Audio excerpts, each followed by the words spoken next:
Olá, o Sindepres Entrevista de hoje vai conversar com Eduardo Zilberstein. Ele é pesquisador da FIPE e professor da Fundação Getúlio Vargas, um dos coautores do estudo Diferencial de Salários da Mão de Obra Terceirizada no Brasil, publicado pela revista Estudos Econômicos da USP. Professor, agradeço gentilmente por aceitar nosso convite para essa entrevista. Eu que agradeço, uma honra estar aqui. Ótimo. Eu quero aproveitar aqui e pedir para o professor Eduardo falar também dos outros participantes responsáveis por esse estudo. A gente não pode deixar de lembrar deles aqui, né? Esse estudo foi feito por mim, em coautoria com mais dois outros economistas, Hélio Zilberstein e Guilherme Stein. Um é professor da Universidade de São Paulo, o outro trabalha na FEE, que é uma fundação lá no Rio Grande do Sul, e foi meu colega no doutorado aqui na FGV. Perfeito, muito bom.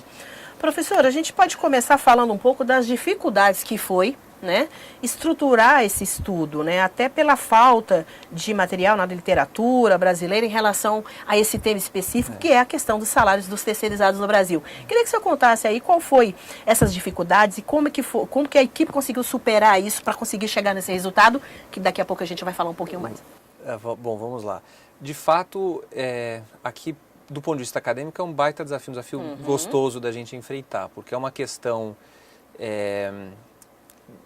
que existe uma tentativa de resposta, mas não um estudo científico, né, que atacava o assunto. Então a gente tem algumas evidências de qual seria esse diferencial, mas nenhuma resposta com rigor científico, né? E ao mesmo tempo alguma dificuldade de obter dados, uma base de dados grande, robusta, confiável. Mas com um pouco de criatividade é possível pular ou ultrapassar esses obstáculos. Então a gente acha que conseguiu um bom trabalho nesse sentido. E aí conseguimos, quer dizer, um resultado que vai contra o que estava estabelecido como senso comum, né? Então isso também verdade. É interessante, aumenta a responsabilidade do estudo, porque, puxa, se todo mundo acredita uma coisa, de repente você vem e fala outra, bom, a gente tem que estar muito seguro disso, enfim, a metodologia que foi usada, os dados, os resultados, eles fazem sentido. E acho que o artigo ele cumpre o seu papel aí nessa linha. Bom, e falando aí dessa metodologia, eu queria que o senhor contasse, por exemplo, de forma prática, né, qual foi, né, a base de dados utilizada para essa pesquisa e qual foi essa metodologia utilizada para conseguir chegar nesses resultados, por exemplo. Vamos lá. Acho que uma das grandes responsabilidades do economista na sociedade é ajudar as pessoas a colocarem a pergunta de forma correta, né? Ou a entenderem de fato o que deve ser perguntado, né? E aqui é um caso muito claro, né? A pergunta é: qual o impacto no salário da terceirização? Bom, do ponto de vista teórico, não é óbvio que a terceirização deveria reduzir o salário. Sim. Né? Por que isso? Porque, bom, primeiro eu acho que tem um aspecto anterior que é importante colocar. Qual terceirização nós estamos falando? Exatamente, bem lembrado. Tem uma confusão grande no Brasil entre terceirização e uma série de outras práticas que acontecem também no mercado de trabalho, a gente tem que reconhecer, mas que não são terceirização. A principal delas é a pejotização. Perfeito. Não é disso que estamos falando. Pejotização continua sendo fraude, deve ser combatida. É crime, né? É crime. Exatamente. Claro, aqui, e vale mencionar, né, tanto a lei da terceirização como a reforma trabalhista deram passos para frente no sentido de combater essa prática. Né? Então, por exemplo, hoje, se uma empresa manda embora ou se um empregado se desliga de uma empresa e se ele é sócio de uma outra empresa, essa outra empresa só pode ser contratada para prestar serviços naquela empresa original depois de 18 meses, 1 ano e meio. Ou seja, porque como é a pejotização? Eu tenho lá um funcionário, aí eu quero, eu vou desligar ele e depois vou contratá-lo como PJ. Eu preciso esperar 1 ano e meio. Né? Quer dizer, a lei determina isso até como condição para evitar então, esse tipo de... não é de pejotização que estamos falando. Outra coisa, às vezes eu tenho lá uma equipe de colaboradores, eu desligo eles se transferem para uma outra empresa e essa empresa não vai pagar os encargos trabalhistas ou ela vai, enfim, burlar de alguma forma a legislação, ela eventualmente vai manter o salário, mas eu vou ter um custo menor porque aquela empresa não está honrando com as obrigações. Isso também é fraude, isso também tem que ser combatido e as novas leis aprovadas esse ano, elas também dão passo nesse sentido, porque você também tem essa quarentena que, na verdade, são 18 meses. Nós aqui estamos falando da terceirização que faz sentido do ponto de vista econômico. Né? O caso clássico que ficou conhecido é aquele caso de uma empresa de celulose, né, que terceirizou o reflorestamento, depois que ela, enfim, derrubava lá as árvores, ela contratou uma empresa para fazer o plantio lá das plantas e das árvores que era necessário. E isso foi parar nas altas instâncias do judiciário, porque há o entendimento de que isso é atividade fim, atividade meio e que não poderia ser terceirizado. Uma vez que ela produzia celulose, Exato. Né? Agora veja o absurdo, né? Quando a empresa vai fazer o reflorestamento, isso envolve pesquisa, isso envolve equipamentos, isso envolve expertise, tecnologia. Então é óbvio que uma empresa que faz isso para diversas outras empresas que produzem celulose, ela vai ser mais eficiente, porque ela tem o mesmo equipamento que ela pode usar em diferentes locais, a mesma pesquisa, ela vai buscar soluções novas, ecologicamente mais sustentáveis e por aí vai. Faz sentido obrigar que cada empresa internalize isso? Por quê, né? E a pergunta é, será que a pessoa lá na ponta, a pessoa que está trabalhando, o engenheiro ou o agricultor, quem quer que seja que está trabalhando ali, será que ele de fato vai ganhar menos dependendo de quem for o contratante nesse caso? É pouco razoável, né? Assim como parece ser pouco razoável imaginar que, por exemplo, uma pessoa que trabalha na área de limpeza, ela vai aceitar ganhar 1/4 a menos se ela trabalha numa empresa que presta serviços ou se ela é contratada diretamente, porque o número que se tinha como referência era de que a terceirização precariza e diminui em 25% os salários. Faz sentido isso? Se é tão grande a diferença... É muito distante, né? Por que quer dizer, eu que sou um vigia, uma auxiliar de limpeza ou uma operadora de telemarketing, se eu ganho 1/4 a menos trabalhando aqui, eu vou passar o meu tempo inteiro procurando um emprego maior. Então o mercado, ele se ajusta, né? Por arbitragem, quer dizer, quem está ganhando 25% a menos vai querer sair, e quem está ganhando muito lá também eventualmente aceita, a minha alternativa aqui é perigoso, tal, deixa eu dar uma... Então o mercado, ele cuida... Então é muito estranho você imaginar que você teria um diferencial tão grande assim, isso do ponto de vista teórico. Na prática pode ser, aí é uma questão empírica que a gente tem que avaliar. Bom, o que existia? Existia estudos que comparavam médias de salários. Então, você pega lá as ocupações que são tipicamente terceirizáveis. Inclui-se aí vigia, segurança, telemarketing e outras, limpeza, manutenção, enfim. Né? E as ocupações que não são tipicamente terceirizáveis, incluindo o diretor de empresa, o presidente de banco, professor de economia, enfim, todo o resto lá. E aí, no mesmo pacote ali. E aí você compara os dois grupos, quanto que dá de diferença de salário? 25%. Sim. Agora, daí a você concluir que a terceirização causa uma redução de 25% no salário é uma afronta lógica, né? Porque se a gente seguir essa lógica, eu vou fazer aqui um paralelo, mas vamos ver se vai ficar claro. Se vai ficar claro. Onde na cidade de São Paulo está a maior concentração de pessoas doentes? O que você me diria? Pergunta. Se eu quero achar alguém doente, onde eu tenho que procurar? Qual a maior chance de encontrar? É no hospital, né? No hospital, obviamente. Daí eu concluo que o hospital causa doença? Claro que não. Evidente que não. Então, a correlação não quer dizer causalidade. Não é porque eu encontro um salário menor nos grupos terceirizados, não é que é por causa da terceirização. Não é porque eu encontro mais gente doente no hospital, eles não estão doentes por causa dos hospitais. Eventualmente é o contrário, né? Eles estão lá para sair dessa condição. Então, por isso eu disse no começo, o papel do economista é ajudar a fazer a pergunta certa e entender qual é, a gente chama isso tecnicamente, o termo é o contrafactual. Né? A pergunta não é qual a diferença de salários entre os tipicamente terceirizáveis e os tipicamente não terceirizáveis. A pergunta é, a pessoa que hoje trabalha como terceirizado, qual seria o salário dela se ela trabalhasse na mesma empresa, naquele mesmo momento do tempo, contratada de forma direta. Aí a gente tem condição de responder qual que é o impacto da terceirização, porque está controlando por todos os outros aspectos que podem afetar o salário. Agora, esse é um experimento super difícil de ser feito. Quer dizer, na verdade, impossível. Eu não Até consigo pela ter a falta mesma... de dados, obviamente. mas mesmo que eu tiver dados, eu não consigo pegar a mesma pessoa, mesmo momento do tempo, na mesma empresa sim, e ela é uma tá condição contratada... complicada de fazer essa comparação, Exatamente. né? Então, a gente apela para a estatística e um pouco de criatividade para montar uma base de dados que permita fazer isso, e aí a gente tenta chegar o mais próximo possível desse experimento idealizado que a gente descreveu.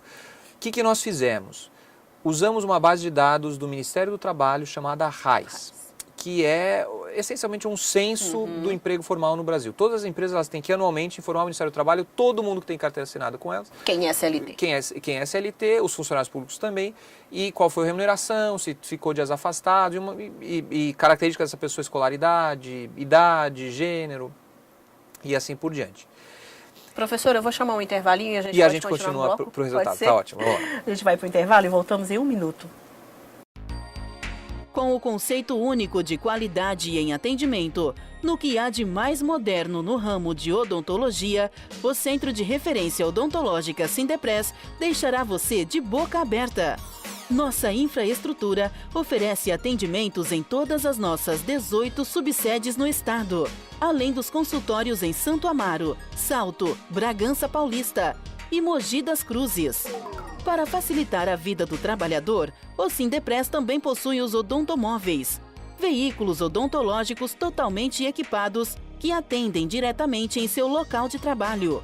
E para você que não é associado, não perca tempo e associe-se para desfrutar deste benefício. Mais informações pelos telefones 0800 55 26 23 ou 11 31 13 0500. Site www.sindepres.org.br. E-mail benefícios@sindepres.org.br. Centro de Referência Odontológica Sindepres, distribuindo sorrisos.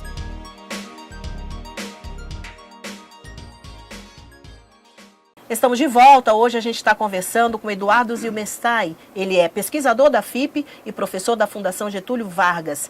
Lembrando, mais uma vez, né, ele é também um dos coautores do estudo Diferencial de Salários da Mão de Obra Terceirizada no Brasil, publicado recentemente pela revista Estudos Econômicos da USP. Bom, professor, acho que dá para a gente retomar aqui o raciocínio do primeiro bloco, né? Então, nós falávamos aqui qual foi a fonte utilizada, Isso. né? E aí, como é que foi isso na prática da... Então, usando esse censo de trabalhadores, nós também tivemos acesso a um identificador individual de cada trabalhador. E essa base de dados da RAIS, ela existe anualmente há muito tempo, então a gente pôde usar os dados de 2007 até 2014. Perfeito. E aí o que a gente fez? A gente acompanhou a mesma pessoa ao longo do tempo. Para as ocupações que hoje no Brasil são tipicamente terceirizadas, né? E aí pudemos observar a mesma pessoa em diferentes formas de contratação. Então, quando ela é terceirizada e quando a mesma pessoa eventualmente é contratada diretamente. Por que isso é importante? Porque existem características das pessoas que a gente não consegue observar nos dados, mas que determinam muito a remuneração que ela tem. Né? Então, isso é verdade para vigias. Então, você tem um vigia que fala inglês, que fala francês, que tem uma forma de se portar, uma atenção, uma capacidade de trabalho diferente de um vigia, às vezes com a mesma idade, que mora no mesmo lugar, com a mesma escolaridade formal, mas que... Com menos especialização. Tem menos especialização, ou menos motivação, ou enfim, tem... Vários fatores para justificar isso. E aí, evidentemente, um eventualmente está mais capacitado e mais apto a conseguir um emprego que paga mais, e o outro vai conseguir um emprego que paga menos. E a vida é assim, né? Não só na terceirização, não, mas só isso em qualquer lugar, exatamente. Você tem pessoas que às vezes formaram na mesma faculdade, têm a mesma idade, mas o cara vai ser o presidente da empresa e o outro não vai conseguir ser gerente. Exatamente. Né?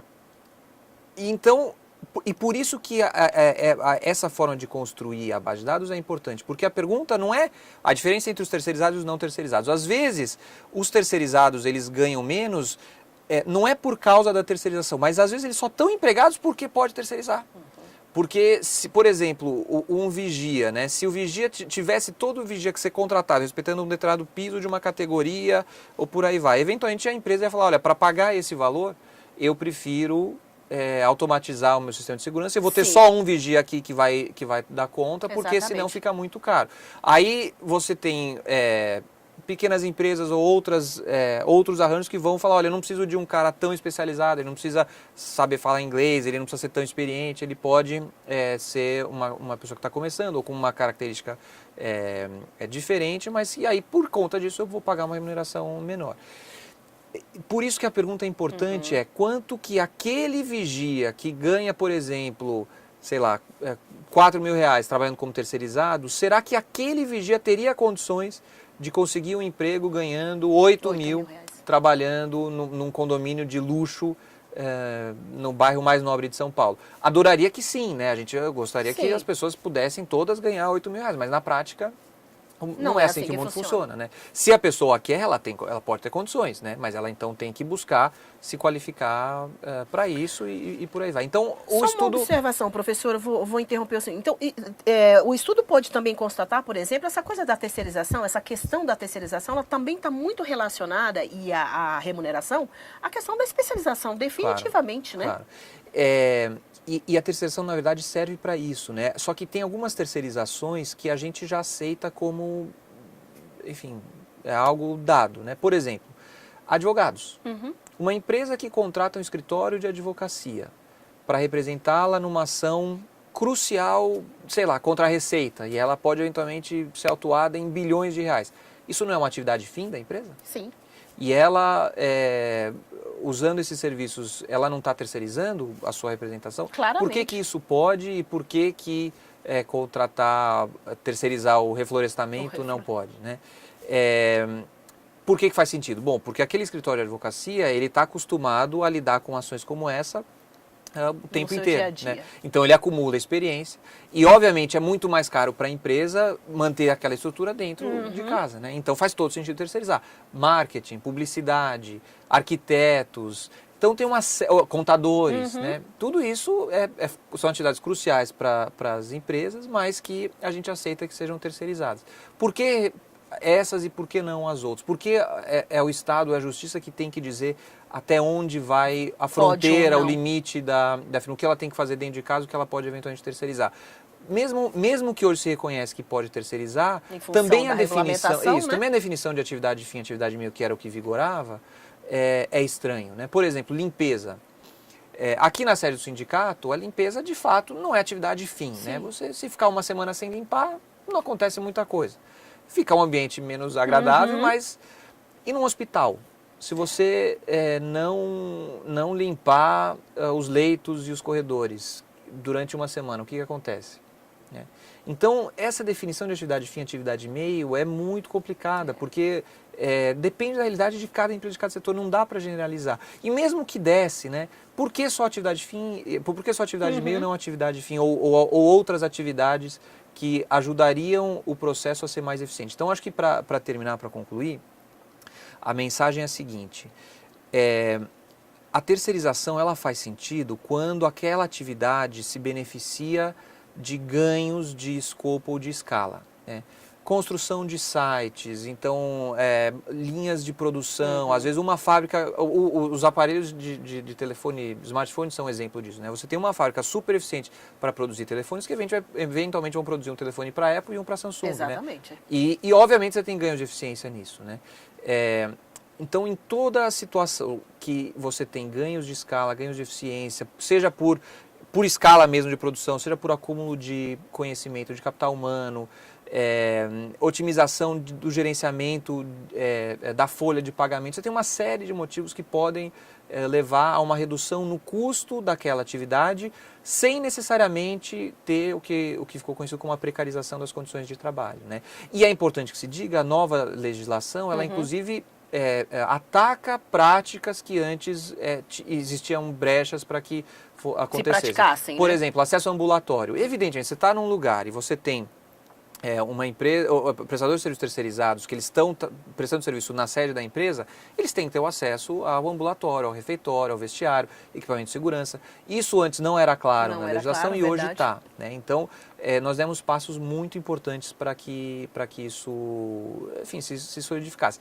E é importante dizer que nós estamos falando da terceirização, do que é a terceirização. Né? Lembrar que o que caracteriza a terceirização é a não subordinação. Né? Então, você ter uma empresa que tem lá uma equipe, essa equipe, todo mundo sai, vai para uma outra empresa, mas continua tudo igual e o gerente continua sendo da empresa, enfim, isso não é terceirização, isso é fraude. A terceirização é diferente. A terceirização é você pegar uma parte das atividades da empresa e transferir para outra empresa que faz aquilo mais eficiente. E aí, para terminar, por que isso é bom para a sociedade? Né?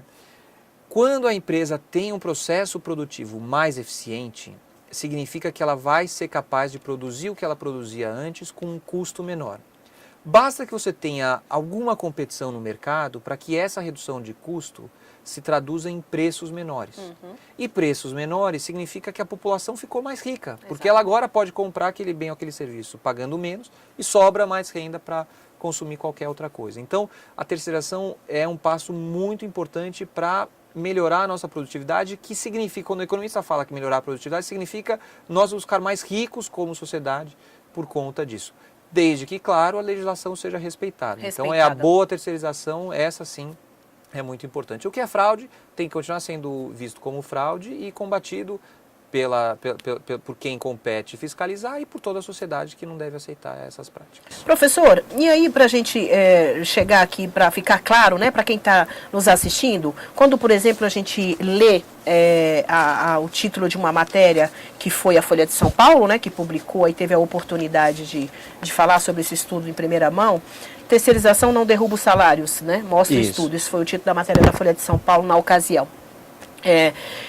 Eu queria falar assim, apesar de ser ainda uma questão que a gente reconhece essa diferença, mas qual foi a conclusão final em relação à porcentagem de salarial que o estudo chegou?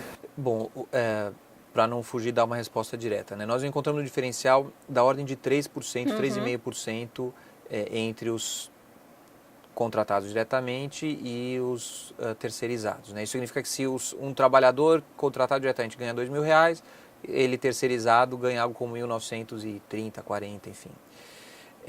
Não é uma diferença, claro, mas é uma diferença perfeitamente aceitável. Né? Não são os 25% que se tinha diferentemente daquilo, né, que é difundido já há algum tempo, né, inclusive pela própria imprensa, né, dessa questão dos 25%, que ficava bem confuso. E daí vem o título da matéria, da manchete, né? que mostra que não é que derruba o salário. Mas mais ainda, nós mostramos que esse diferencial ele não é homogêneo entre as ocupações. Né? Tem ocupações que ganham mais. Existem ganhos maiores. Exatamente. Né? No estudo, qual que identificou são isso? Os serviços terceirizados de segurança, de vigilância e segurança. Pouquinho a mais. Quer dizer, tudo é nessa ordem, quer dizer, uma ordem de magnitude menor. Quem tem um diferencial um pouquinho maior são os operadores de telemarketing, que aí está na faixa de 8%, 9%. Né? Sim.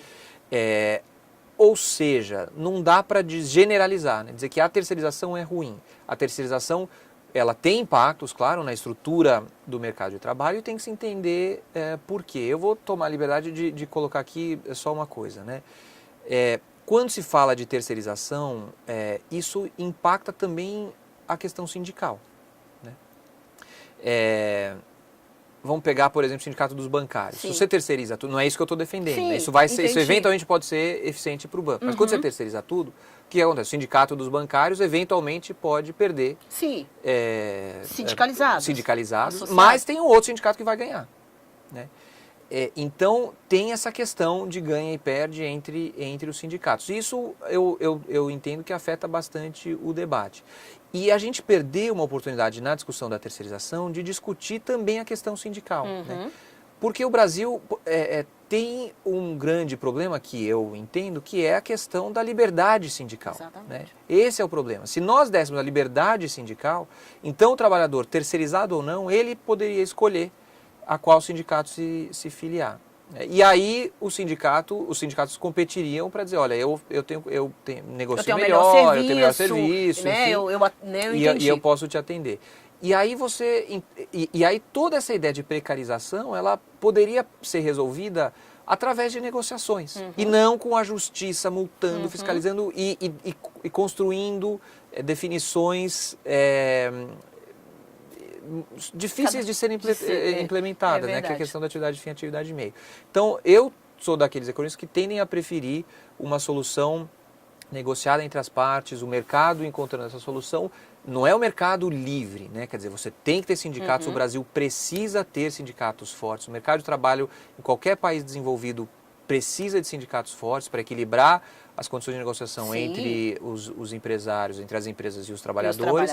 Né? Mas o fortalecimento do sindicato passa por discussões eventuais, né? Talvez não seja a melhor solução, mas pelo menos isso deveria ser discutido, a questão da liberdade sindical, ou do monopólio sindical, da unicidade sindical, né? Quer dizer, todas essas questões, na minha opinião, deveriam ser colocadas na mesa para que a gente possa discutir o melhor formato. E aí, ao invés de proibir a terceirização, você cria um ambiente institucional que permita a terceirização, ou seja, vai permitir arranjos mais eficientes no mercado, que vão reduzir custos de produção e que a gente aí possa ter produtos a preços menores e, portanto, a nossa população mais rica e, ao mesmo tempo, um mercado de trabalho saudável, em que os trabalhadores têm a sua segurança e longe dessa ideia de precarização. Para isso, a gente precisa ter sindicatos fortes. E essa é uma discussão que precisa ainda ser feita. Ideal seria que essa fosse a discussão feita e não essa ideia de precarização, quer dizer, uma discussão ideológica sem fundamentos científicos. Entendi, perfeito.